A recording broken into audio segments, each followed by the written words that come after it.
पैगाम दे दो इलेक्शन के लिए। हाँ, और इलेक्शन, एक चीज़ और, इमरान खान ये कह रहे हैं जो भी केसेस चल रहे हैं ये इमरान खान और ये जो हमारे लॉयर्स हैं ये उसको हैंडल कर लेंगे, लेकिन जो 8 तारीख है सबको निकलना है, सबको वोट डालना है, और वोट अपने लिए डालना है। इमरान खान के लिए ना डालें लेकिन अपने लिए वोट ज़रूर डालें, क्योंकि हमारा मुस्तकबिल इन्हीं वोटों के साथ मुंसलिक है।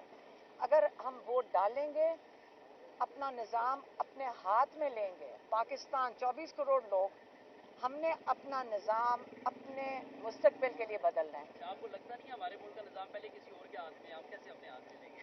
क्योंकि आप 24 करोड़ लोग हैं, आप अपनी वोट की आपका हक है कि आप अपने नुमाइंदे खुद चुनें, और आपके नुमाइंदों की ड्यूटी है कि आपके जो हकूक़ हैं उनका तहफ़्फ़ुज़ करें। तो ये चीज़ सबको पहले सीखनी चाहिए और फिर वोट डाल के इसको, और मैं कहती हूँ 100% जितने भी वोटर्स हैं सब निकलें।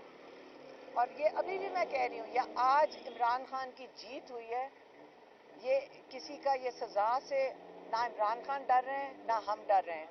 और अगर जितने भी लोग जिनको जेलों में डाला हुआ है, फिर से जो पिटिशन्स लगी हुई हैं सुप्रीम कोर्ट की, जाते जाते फिर से हम एक दफ़ा और अपील करते हैं चीफ जस्टिस साहब से, हम हाथ जोड़ के अपील करते हैं कि चीफ जस्टिस साहब, जो गरीब लोग, जो ख़वातीन, जो बेगुनाह लोग जेलों के अंदर हैं इस वक्त, उनको रिहाई करवाई जाए उनकी, और आप ही कर सकते हैं। और पाकिस्तान में इस वक्त कोई नहीं है जो उनको बेगुनाह लोगों को जेलों से निकलवा सकता है।